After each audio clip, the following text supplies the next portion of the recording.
네, 남신의 유동 박시봉방 작품 분석 시작하겠습니다. 자, 일단 제목을 봤더니 남신이주 유동, 이게 지명입니다. 남쪽 신이주의 유동, 동네 이름. 박시봉의 방, 집에서 이 뜻입니다. 어디에서라는 뜻입니다. 박시봉이라는 사람의 집에서. 그래서 이 작품은 편집글의 형식이다. 편집글의 형식이다. 이거 하나 기억해 주시고, 자, 일단 시라서 좀 읽으면서 가겠습니다. 자, 어느 사이에 나는 작품의 화자가 표면적으로 나타나고 있고, 아내도 없고 아내와 같이 살던 집도 없어지고, 부모며 동생들과 멀리 떨어져서 이만큼을 봤더니 가족들과 이별한 모습 나타나고요. 없어졌다는 얘기가 나왔으니까 상실감을 느끼고 있다. 이렇게가 있습니다. 자, 그 어느 바람 새인 쓸쓸한 거리 끝을 헤매이었다. 가족과 떨어져서 유랑하는 모습, 정착하지 못한 모습 나타났습니다.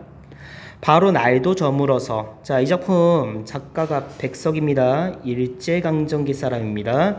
따라서 저물어 있는 이 어두운 모습, 당시에 암울한 시대상하고 연결되는 부분이다. 이렇게 이해하시면 될 것 같고, 바람은 더욱 세게 불고 추위는 점점 더해오는다. 전부 다 시대상과 연결시킬 수 있을 것 같습니다. 나는 어느 목순의 집, 여기 목수가 제목에 나온 박시봉, 이렇게 이해하시면 될 것 같습니다. 이 목순의 집 헌사슬 깐, 돗자리를 깐 한방, 어떤 방에 들어서서 쥔을 붙이었다. 쥔을 붙이다. 새를 들어 살다. 월세 내고 살다 이 뜻입니다. 이래야 나는 이 습내 나는 춥고 누긋한 방에서. 자, 이것도 쌤이 좀 강조할 건데, 이 방의 모습을 봤더니 냄새 나고 춥고 누긋누긋한 방이야. 여기가 안식처의 기능을 수행하는 게 아닙니다. 잠깐 쉬는 곳이야. 잠깐 쉬는 곳.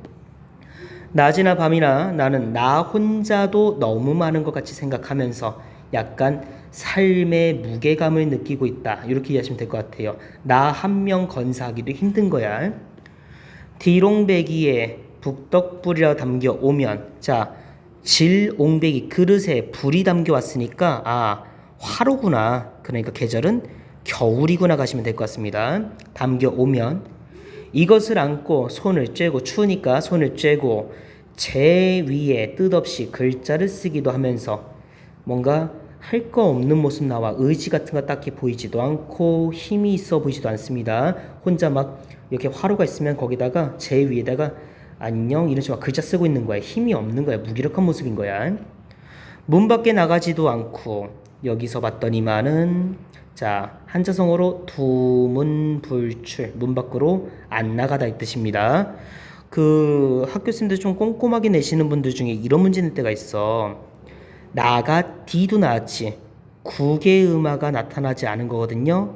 자, 요거 사투리입니다. 방언 사투리인데, 여기 나타나는 사투리가 전부 다 북쪽 지방의 사투리입니다. 이건 알고 가세요. 아무튼 머리에 손깍지 벼개를 하고 굴렁거리기도 하면서 내 슬픔이며 어리석으며를 소처럼 연하여 되새김질 하는 것이었다. 왜 소들 보면 먹던 거 씹고 삼켰다가 뱉었다가 다시 삼키잖아. 이걸 되새김질이라 그래. 과거를 회상하고 있는 겁니다. 근데 중요한 게 회상 내용을 봤더니 슬픈 내용 회상했고 자신의 어리석음을 회상했다 그랬지. 그러니까 성찰을 하고 있는 겁니다.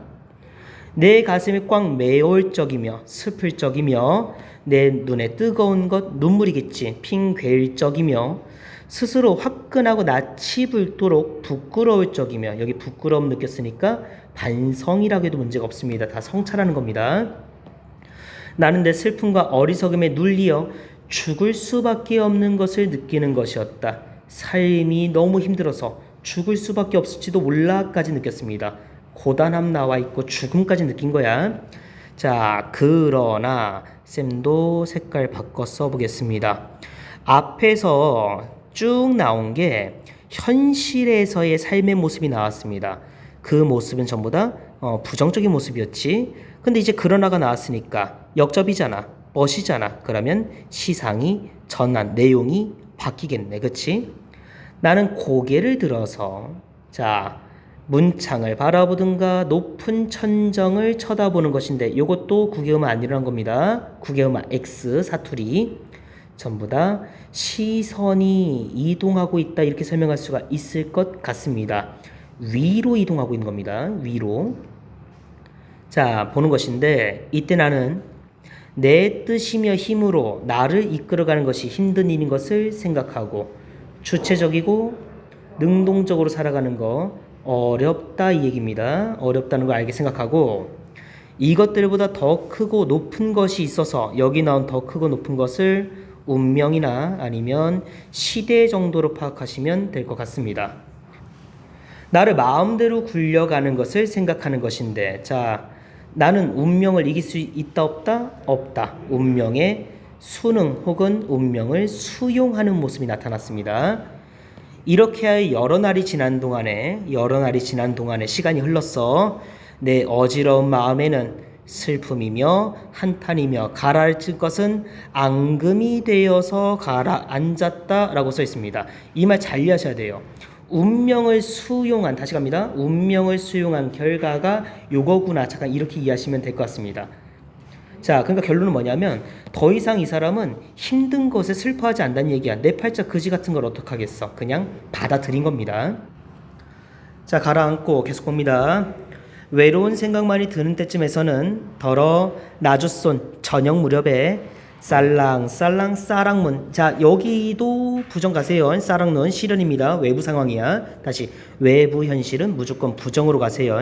싸랑눈이 와서 문창을 치기도 하는 때도 있는데 나는 이런 저녁에는 따뜻한 화로를 다가끼며 무릎을 꿇어보며 학교쌤에 따라서 설명 달라질 수가 있습니다. 요게 경건한 자세다 이렇게 설명하시는 분도 있습니다.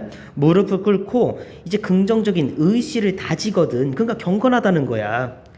어느 먼 산 뒷옆에 바위 옆에 계속 사투리 쓰고 있습니다. 사투리 따로이 외로이 서서 어두워 오는데 부적적 현실 눈을 막고 마른 잎새 메말라 있어 힘이 없어 쌀랑쌀랑 소리도 나며 자 쌀랑쌀랑이란 말 반복됐습니다.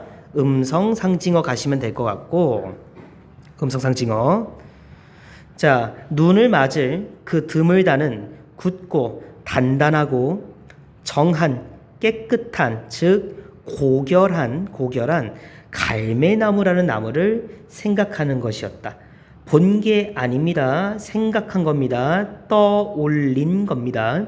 근데 문제가 이 갈매나무를 봤더니 자 부정적인 외부 현실을 겪고 있고 화자랑 똑같이 그 외부 현실 속에서 버티고 있는 거잖아. 버티고 있는 겁니다. 인고의 자세를 보입니다. 의지를 가지고 있습니다. 두 가지 메모해야 되겠네. 화자와 동일시되는 소재, 동일시되고 있다. 가끔씩 감정이입이다 이렇게 하신 쌤들이 있어. 하고 두 번째, 중요한 건 이 나무를 생각하는 이유가 경건한 자세 가지고 잡고 경건한 자세 딱 포즈 취하고 의지를 다지기 위한 거잖아. 화자의 의지를 높임에 따라서 화자의 정서와 관련이 있겠네. 객관적 상관물이다. 이렇게 가시면 될 것 같습니다. 작품 내용을 봤더니요. 외부 현실에 대한 이야기를 떠들다가 화자의 내면 의식으로 시의 내용이 전개되고 있는 걸 확인할 수가 있었고 부정적인 외부 현실 속에서 절망이라든가 아니면 무기력하고 슬픔의 정서를 느끼는 화자가 내면 의식 세계로 들어가면서 의지, 특히 현실을 수용하고 견디는 인고의 태도로 바뀌는 거 확인할 수가 있었습니다. 태도 변화가 나타난다 그러면 무조건 맞는 말 가시고 작품을 봤더니 전부 다 방 안에서 박시봉 씨 집, 그 목수 박시봉의 집에서 일어난 내용만 나타나고 있습니다. 공간의 이동 딱히 나타나지 않습니다. 이렇게 하면 될 것 같습니다. 고생하셨습니다.